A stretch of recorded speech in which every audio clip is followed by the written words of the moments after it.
Ok, salut, écoute, je te fais cette vidéo pour t'expliquer comment est-ce que tu peux obtenir les meilleurs clients, les clients top 1%, ceux finalement qu'on espère pouvoir toucher parce que c'est soit les plus qualitatifs, soit les plus prêts à investir, soit ceux qui disposent des meilleurs capitaux ou alors le plus besoin de conseils, donc forcément qui vont aller déclencher le plus de chiffres d'affaires. Je suis ravi de pouvoir te parler aujourd'hui. L'objectif, c'est que en quelques instants, on puisse aller voir rapidement les 3 actions pour pouvoir mettre en place rapidement sa stratégie donc d'acquisition des meilleurs clients. Et pour ça, en l'occurrence, il y a 3 étapes que j'ai décrites ici. Ce sont les 3 actions à mener.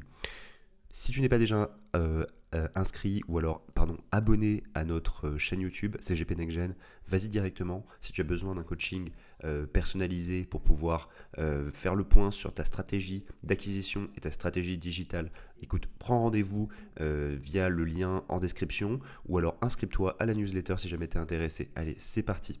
Alors, les 3 actions qu'on va pouvoir mener, la première, elle est passive. Ça va être d'admettre. Je vais détailler les choses. Ensuite, on va parler des actions massives à apporter. Comment est-ce qu'on fait donc pour pouvoir aller rapidement du stade A, donc stade initial, vers le stade B, voire même le stade Z sur lequel on est directement en train d'acquérir, d'obtenir des nouveaux clients qualitatifs. Ensuite, le point 3, c'est ce qui va nous permettre réellement de pouvoir mener ces actions, en fait de pouvoir obtenir des résultats à long terme. Ok, le point 1, on va admettre. Première chose à admettre déjà, c'est que, alors, rappel basique, mais je précise encore une fois ici que c'est important et cohérent, le fameux 80-20. En l'occurrence, ton activité, elle va fonctionner, elle va décoller avec les 20% de clients les plus qualitatifs, ceux qui te rapportent finalement le plus d'argent dans le moins de temps possible. C'est la jonction de tout ça. C'est ici que la rentabilité de ton activité se fait, notamment dans les premières années de ton activité si tu es en lancement. Et c'est ce qui fera la différence et ce qu'il faut travailler si ton activité, elle, est lancée déjà depuis quelques temps et qu'en l'occurrence, tu cherches réellement à pérenniser ton cabinet, ton activité de conseil financier ou alors conseil en gestion de patrimoine ou de conseil tout simplement. Ok, on avance. Donc, qu'est-ce que tu vas pouvoir faire pour finalement aller chercher les clients les plus qualitatifs? Il n'y a pas de... Il n'y a pas vraiment on ne peut pas vraiment arrondir les angles là-dessus. Il va falloir multiplier les contacts commerciaux, donc il va falloir décupler ton temps. De manière assez évidente, tu vas devoir faire travailler les autres. C'est-à-dire que les autres professionnels qui travaillent autour de toi, professionnels, alors on dit souvent des chiffres et des lettres en l'occurrence, et il y en a plein d'autres encore qui ont des professions commerciales, vont devoir t'aider dans ta quête d'obtention des meilleurs clients. Il va falloir les faire travailler finalement. Et pour pouvoir les faire travailler, il va falloir organiser leur travail, qui est évidemment un travail, en fait, c'est un travail qui est un travail de tout temps en réalité. Il faut qu'il travaille pour toi en permanence, il faut qu'il pense à toi en permanence. Ok. Une évidence, c'est que les autres, ils ne travailleront pas pour toi, pour rien. On parle évidemment pas de mettre en place un contrat de travail, hein, je veux éclaircir ça tout de suite. L'objectif, c'est simplement que les gens soient en mesure de travailler pour toi au bon moment, et donc il faut qu'ils identifient ça. Et pour pouvoir identifier ça, il faut qu'ils pensent à toi, c'est ce que je viens de dire à l'instant. Pour ça, il va falloir qu'il y ait des incitations qui soient fortes. De quoi est-ce qu'on parle en termes d'incitation? C'est évident, c'est des incitations pécuniaires qui soient notables. Parce que travailler pour 10% de ta commission, à moins que ta commission soit très régulière et qu'il puisse t'apporter énormément d'affaires et que ce soit des montants qui soient très importants, tout le monde s'en fout, globalement, parlons de manière honnête. Ou alors il va falloir que mais on n'en parlera pas aujourd'hui, il va falloir que tu aies un relationnel excellent et que les gens aient envie de travailler avec toi pour des raisons qui sont en dehors de l'argent. Peut-être parce qu'il y a des apports d'affaires mutuels compliqués à mettre en place, et moi j'incite à mettre en place une incitation en argent qui soit notable. Je parle de 30 à 50% de ce que tu perçois. Ok, les meilleurs profils de clients, en l'occurrence, il y a une chose que je réfléchissais avant de faire cette vidéo, qui pour moi est importante, c'est que c'est cette notion de 2 poignées de main. On se rend compte qu'on est très très proche de la plupart des Français, voire même des Européens, à 2 poignées de main d'eux. C'est-à-dire que à combien de poignées de main est-ce que moi je suis, par exemple, je sais pas, du président de la République? Clairement, je suis à... je connais quelqu'un qui lui a déjà serré la main, ça c'est évident, donc je suis à 2 poignées de main du président de la République. Voilà. Sauf qu'en l'occurrence, il faut constater que les clients les plus qualitatifs, eux, qui sont plus nichés, qui ne sont pas forcément des personnalités grand public qui serrent des mains toute la journée, c'est des gens qui sont parfois, et même souvent, à plus de 2 poignées de main de toi. Donc là où je veux en venir, c'est que ça va pas être facile d'aller solliciter de la recommandation en cascade pour pouvoir obtenir ces profils-là. En plus de ça, C'est souvent des gens, ces clients qualitatifs là, qui sont entourés d'ores et déjà de professionnels. Des professionnels, experts comptables, parfois même déjà des conseillers en gestion de patrimoine, des conseillers financiers, mais aussi des agents immobiliers, etc. C'est des gens, des avocats, voilà. C'est des gens qui sont habitués à être entourés, ils ont des capitaux, ou alors ils ont besoin de conseils. C'est des gens qui soit sont habitués à être entourés, soit sont en train d'ores et déjà de s'entourer. Donc il va falloir, pour les toucher, avoir une finesse finalement dans l'approche, et cette approche-là, en l'occurrence, je pense qu'elle est compliquée à avoir en solo. Il va falloir faire travailler les autres encore une fois, donc évidemment, tu as compris, là, je parle d'apporteurs d'affaires, hein, on est bien d'accord. On va parler d'apporteurs d'affaires, effectivement. Là, encore un sujet qu'il faut que tu admettes. Là, on est toujours dans la partie 1, donc admettre.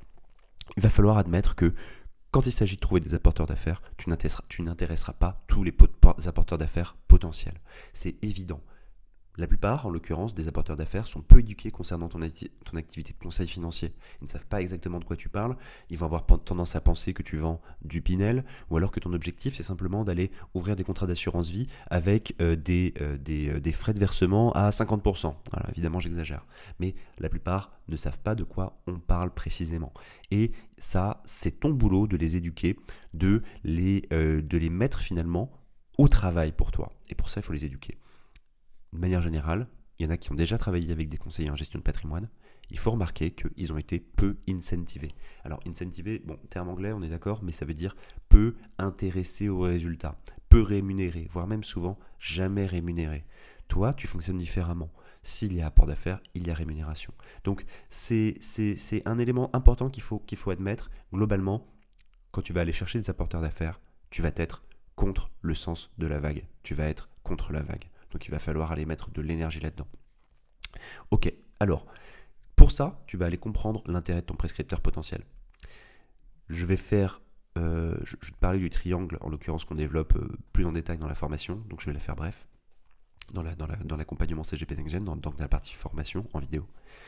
Comprendre l'intérêt de ton prescripteur potentiel, en l'occurrence, c'est comprendre que ton prescripteur, premier point, pour pouvoir te faire une recommandation d'un potentiel client, t'introduire auprès d'un potentiel client, donc ces fameux clients top 1%, ils prennent un vrai risque, un risque de réputation, le risque aussi que tu ne fasses pas le boulot auprès de ce client, de ce prospect qu'il t'apporte. Et pour lui, c'est un risque qui est majeur parce que, surtout avec des profils intéressants, des profils qualitatifs, donc des profils de gens qui ont peut-être de l'argent ou alors besoin de conseils ou alors qui sont prêts à passer à l'action, cette notion de risque, elle se matérialise beaucoup pour l'apporteur d'affaires. On peut prendre l'exemple d'un agent immobilier, par exemple, qui vient de faire une vente. Pour pouvoir faire une vente d'un bien à 1 million d'euros, par exemple, il a fallu qu'il cravache, qu'il obtienne le mandat, qu'ensuite il mette en confiance l'acheteur, même lorsqu'il y avait peu de visites ou alors lorsque le prix a été un peu élevé et qu'ils ont dû le baisser. Donc finalement, ce client-là, c'est un client qui est qualitatif, qui est important pour lui. C'est peut-être quelqu'un qui ira acheter un autre bien auprès de cet agent immobilier plus tard ou qui en vendra d'autres. Donc une recommandation qui se passe mal, c'est un vrai risque pour lui. Il y a la notion de temps, évidemment. Chacun a son activité professionnelle. Et effectivement, comme je te disais juste avant, il va falloir que tu fasses travailler les autres. Mais ces autres-là, ils ont déjà un boulot. Sinon, d'ailleurs, ce ne seraient pas des apporteurs importants pour toi. Donc, il faut que la notion de temps soit très clairement établie et qu'elle soit assez condensée. Pour ça, il va falloir les éduquer correctement pour qu'ils puissent te recommander en très peu de temps. Ensuite, il y a la notion d'argent. Personne ne travaille pour zéro. Toi, tu n'as pas envie de travailler pour zéro. Ou alors, bon, peut-être que tu es en difficulté dans ce cas précis, si tu ne rentres pas à cette chiffre d'affaires. Mais la notion d'argent pour l'apporteur d'affaires est majeur. Ces éléments-là, en l'occurrence, ce sont les intérêts de ton prescripteur. De ne pas se mettre en risque, prendre peu de temps pour pouvoir travailler avec toi et gagner de l'argent. Donc, ah oui, alors j'avais mentionné ça, effectivement, un des red flags à ne pas mentionner peut-être auprès d'agents immobiliers, si tu décides de travailler avec des agents immobiliers, c'est de dire que tu fais de l'immobilier. D'ailleurs, de manière générale, quand tu dis à un notaire que tu fais de l'immobilier, c'est pareil, sauf si tu es réellement spécialisé dans le domaine, ça peut être un peu un red flag parce qu'il y a du SAV sur certains immobiliers. Je ne rentre pas dans le détail là-dessus, c'est pas toujours le cas, évidemment. En plus, les notaires, par exemple, apprécient aussi en miroir pouvoir générer du chiffre d'affaires sur les ventes, évidemment, mais bon, on parle d'évidence. Mais c'est toujours un point un peu chaud, peut-être, de dire que tu fais de l'immobilier, donc il vaut mieux éviter. Ok, les actions massives, on va aller un peu plus vite. Donc point numéro 2, on passe sur les actions massives, des actions en l'occurrence qui vont te permettre de pouvoir déclencher l'acquisition de ces prospects, de ces clients top 1%. On a parlé en l'occurrence juste avant, en numéro 1, des choses que tu dois admettre et qui donc te permettront de pouvoir obtenir ces clients top 1%. Désormais, dans le concret, comment est-ce qu'on fait? Action massive. Tu vois, j'ai pris l'exemple en l'occurrence d'un apporteur d'affaires agence immobilière. c'est un apporteur d'affaires parmi d'autres. On pourrait faire la même chose avec une étude notariale. Une agence immobilière en l'occurrence, en moyenne en France, c'est 20 ventes par an. Parmi ces 20 ventes, imaginons que tu aies un taux de recommandation de 20%. Ça te fait 4 recommandations par an environ. Si c'était une étude notariale, disons que en l'occurrence des ventes dans l'année, ils vont en faire peut-être 2, 3 fois, 4 fois plus que ça. Ça dépendra évidemment de la taille de l'étude, mais de même manière, ils pourraient tout à fait te recommander sur 20% des dossiers. Encore une fois, on est sur ce même ordre d'idée. Donc, pour que toi, tu puisses avoir un flot de clients qui soit convenable, à mettre en face de tes autres actions commerciales, il faut que tu aies, en tout cas si tu vises la prospérité sur ton métier, parce que bien sûr on peut faire avec moi, si tu vises la prospérité, il va falloir que tu aies 5 à 7 apporteurs d'affaires actifs. Si tu es en solo dans ton cabinet, on peut évidemment le multiplier en fonction du nombre de conseillers qui sont présents dans ton cabinet ou alors qui travaillent avec toi. 5 à 7 apporteurs d'affaires actifs, c'est la garantie de pouvoir obtenir un rythme d'affaires, un rythme de clients qui soit excellent. Parmi ces clients-là, on cherche les top 1%, évidemment.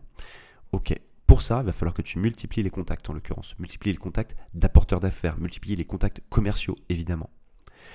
Tout ça, il va falloir le faire super vite en l'occurrence. Rapidement, pourquoi ? Parce que tu vas intéresser globalement. C'est ça à peu près la stat de ce que je constate et pourtant j'ai mis des vraies méthodes là-dessus. Tu vas réussir à intéresser un apporteur d'affaires sur 10 environ. Voilà. Il y en a 1 sur 10 qui va réellement travailler avec toi. Donc, il va falloir mener des actions rapides pour en rencontrer, massives, multiplier les contacts, donc massifs effectivement, de sorte à pouvoir réussir à avoir tes 5 à 7 apporteurs d'affaires actifs et générer tes 20% de recommandations pour avoir tes clients, etc.